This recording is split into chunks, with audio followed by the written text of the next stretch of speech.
ये कहानी है सुंदरवन जंगल की, जहाँ निर्मला अपने दो बेटों कल्लू और मल्लू के साथ रहती थी। सुनो मेरे बच्चों, अब मैं बूढ़ी हो गई हूँ। पता नहीं कब तक जिंदा रह पाऊंगी। अब मैं तुम्हारी शादी करने का सोच रही हूँ, मगर तुम्हें मुझे एक वचन देना होगा। जिस तरह से तुम आज एक दूसरे के साथ खड़े होते हो, शादी के बाद भी एक दूसरे का साथ नहीं छोड़ोगे। चाहे कुछ भी हो जाए, एक दूसरे को खुद से दूर नहीं करोगे। कल्लू और मल्लू अपनी माँ की इस बात को ध्यान से सुन रहे होते हैं। कुछ समय बाद निर्मला ने अपने दोनों बेटों की शादी करवा दी। कल्लू की पत्नी का नाम कव्यानी और मल्लू की पत्नी का नाम टूनी था। टूनी बहुत समझदार थी। उसने अगले दिन से ही घर का सारा कारोबार अपने सिर पे ले लिया, जबकि कव्यानी बहुत चालाक और खराब लड़की थी। टूनी, तुम इतना जल्दी क्यों जाग गई? हमारी आज ही तो शादी हुई थी। आज तो आराम कर लेती। ना तुम खुद आराम कर रही हो और ना तुमने मुझे आराम करने दिया। वो दीदी, माताजी की तबीयत ठीक नहीं लग रही थी, इसलिए मैं थोड़ा जल्दी जाग गई और सोचा घर का काम भी हो जाएगा। आप क्यों परेशान हो रही हैं? आप जाके आराम कर लीजिए, मैं हूँ ना। कव्यानी बहुत चालाक औरत थी। वह मन में सोचती है, तो जैसी लड़कियों को तो मैं अच्छी से जानती हूँ। मुंह पे कुछ और पीठ पीछे कुछ और। बड़ी आई माँ जी की सेवा करने वाली। ये तो बस दिखावा है, दिखावा, ताकि माँ जी की सारी दौलत इसी को मिले और ये मुझे नीचा दिखाए। तुझे तो मैं अच्छा सबक सिखाऊंगी, बस सही समय का इंतजार कर रही हूँ। कुछ दिन यूं ही बीत जाते हैं।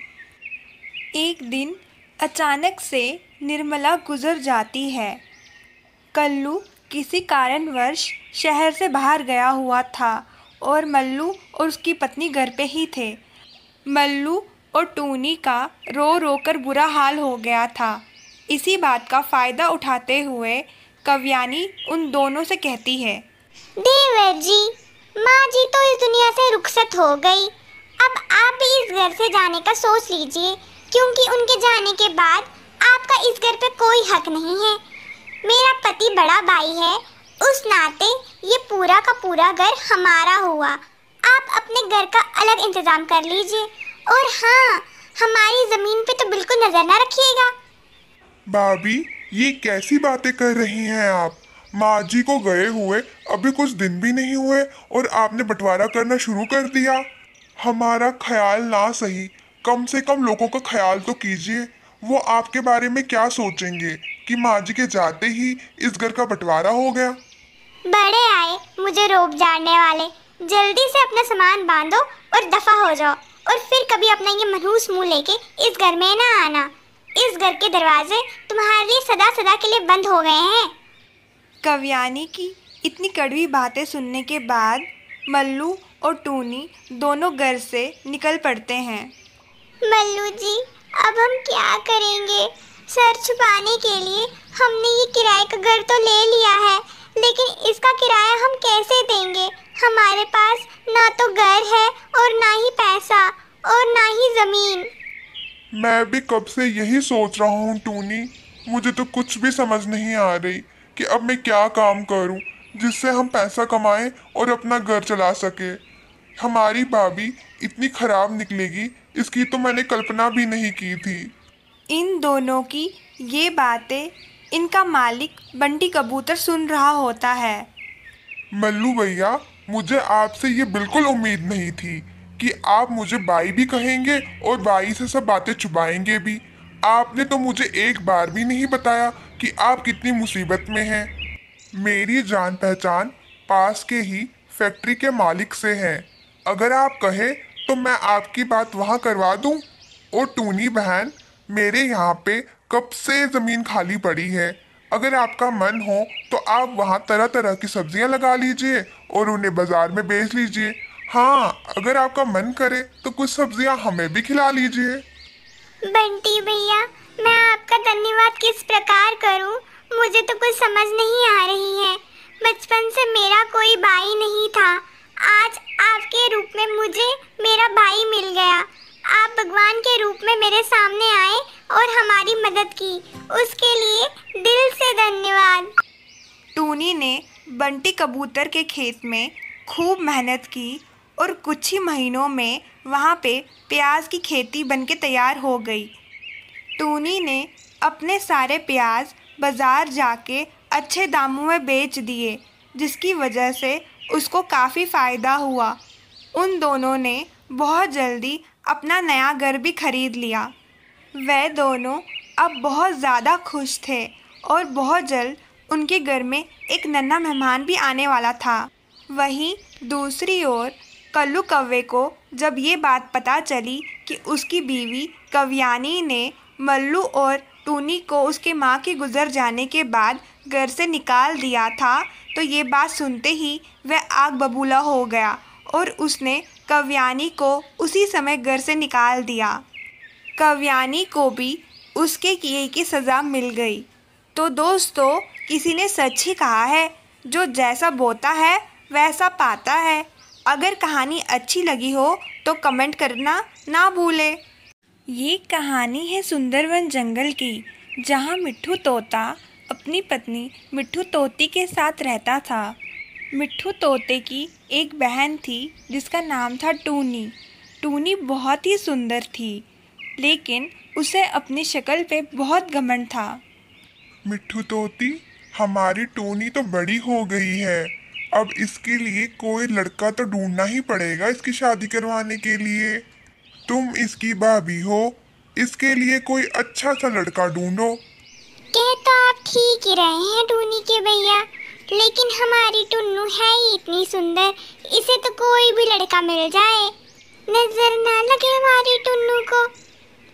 भैया भाभी, मैं कॉलेज के लिए जा रही हूँ और मुझे आते आते देर हो जाएगी, क्योंकि मैं वहीं से शॉपिंग करने जा रही हूँ अपनी सहेलियों के साथ।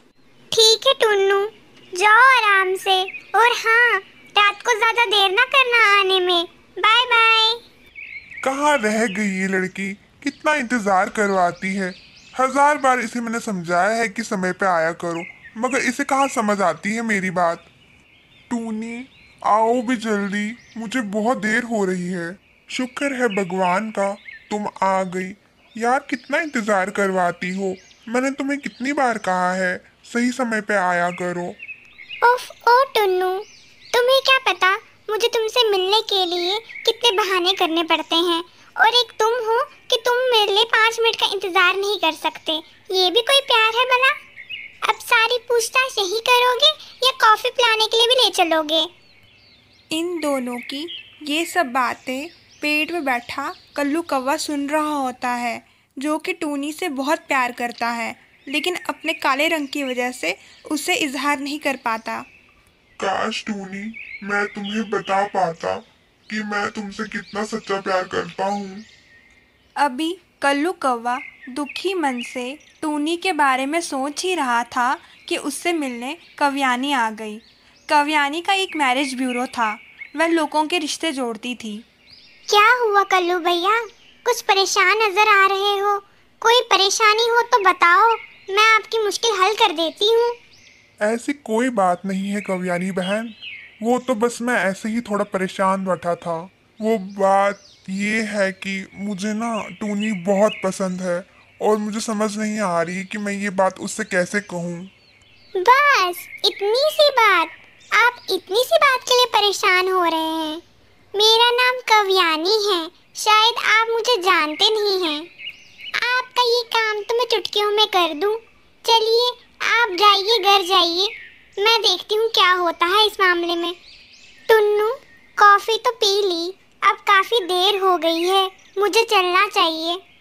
और हाँ, एक बात कहना तो भूल ही गई मैं, तुम जल्दी से मेरा रिश्ता लेने के लिए घर पे आ जाओ। भैया भाभी तो मेरी शादी के बारे में सोच रहे हैं, इससे पहले कि वो मेरे लिए कोई और लड़का देखे, तुम ही आ जाओ। तुम बिल्कुल फिक्र मत करो मेरी जान, मैं बस 2-3 दिन में तुम्हारे घर आ ही जाऊंगा और तुम्हारे भैया भाभी को तो मैं एक नज़र में ही पसंद आऊंगा। क्या नहीं है मेरे पास। टूनी वहाँ से निकल जाती है और बस का इंतज़ार करना शुरू कर देती है। तभी अचानक से उससे मिलने कल्लू कौवा आ जाता है। टूनी जी, मैं आपसे बहुत दिनों से एक बात कहना चाहता था, लेकिन डर के मारे बोल नहीं पा रहा था। मैं ना आपसे बहुत ज़्यादा प्यार करता हूँ और आपसे शादी करना चाहता हूँ। क्या आप मेरे से शादी करेंगी?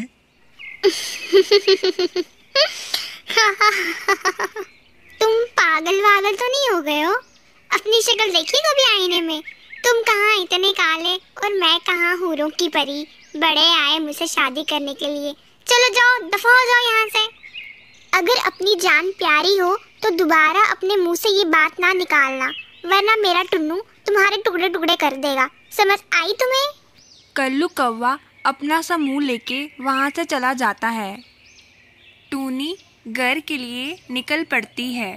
वह टुन्नू के ख्यालों में इतना खो गई थी कि उसे सामने आ रहा हेलीकॉप्टर नज़र नहीं आता और उसके साथ टक्कर हो जाती है, जिसके कारण टूनी ज़मीन पर गिर जाती है और उसे उठाने वाला भी कोई नहीं मिलता।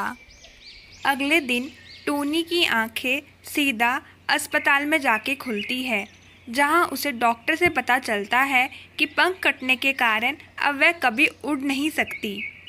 मिस टूनी, हमने बहुत कोशिश की कि आपका पंख जुड़ जाए, लेकिन ब्लड लॉस बहुत होने के कारण हम आपके पंख को बचा नहीं सके। टुन्नू मेरी बच्ची, अब तुम कभी भी नहीं उड़ सकती।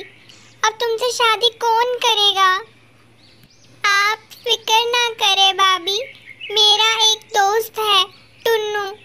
वह बहुत अच्छा लड़का है, मुझसे प्यार करता है, वह मुझसे शादी ज़रूर करेगा। तभी टूनी से मिलने के लिए टुन्नू आ जाता है। टुन्नू को जब टूनी की ऐसी हालत के बारे में पता चलता है तो वह उसे शादी करने से मना कर देता है और तुरंत ही वहाँ से चला जाता है। टूनी, मुझे माफ कर दो, मैं तुमसे इस हालत में शादी नहीं कर सकता। तुम कोई और लड़का देख लो। ये कहते ही टुन्नू वहाँ से भाग निकलता है। कुछ दिन यूं ही बीत जाते हैं। टूनी की तबीयत अब पहले से ठीक हो रही थी। तभी एक दिन अचानक उससे मिलने के लिए कल्लू कौवा आ जाता है। टूनी, अब कैसी तबीयत है तुम्हारी? क्या तुम ठीक हो ना अब? तुम बिल्कुल फिक्र नहीं करना टूनी, मैं तुम्हारे साथ हूँ। तुम बहुत जल्दी ठीक हो जाओगी और फिर से उड़ना शुरू कर दोगी। कल्लू, क्यों तुम मुझे झूठे दिलासे दे रहे हो, जबकि मुझे पता है कि अब मैं कभी भी उड़ नहीं सकती। और अब तुम यहाँ क्या करने आए हो? अब मैं पहले जैसी सुंदर तो रही नहीं। मैंने इस सच्चाई को अपना लिया है। नहीं टूनी, ऐसी कोई बात नहीं है। मैं आज भी तुमसे उतना ही प्यार करता हूँ जितना कुछ समय पहले करता था। मैंने तुमसे प्यार तुम्हारी सुंदरता देख के नहीं किया था, और मैं आज भी तुम्हें बहुत दिल से चाहता हूँ और तुमसे शादी करना चाहता हूँ। अगर तुम आज तैयार हो तो तुम आज भी मुझसे शादी कर सकती हो। कल्लू कौवे की ये बात सुनते ही टूनी की आंखों में आंसू आ जाते हैं। कल्लू, मुझे माफ कर दो। मैंने तुम्हें कितना भला बुरा कहा। मैंने तुम्हारे साथ इतनी बदतमीजी की और तुमने आज भी मेरे साथ इतनी अच्छाई की। एक वो है टुन्नू जिससे मैंने सच्चा प्यार किया, उसने मुझे आज धोखा दिया और यहाँ से भाग के निकल गया। आज तुमने मुझे सच्चे प्यार का मतलब सिखा दिया है। सच्चा प्यार शक्ल देख के नहीं, दिल से होता है। कुछ दिनों बाद कल्लू कौवा टूनी से शादी कर लेता है और वह ज़िंदगी भर साथ में रहते हैं। तो दोस्तों, कैसी लगी आपको कहानी? मुझे कमेंट करके ज़रूर बताएं।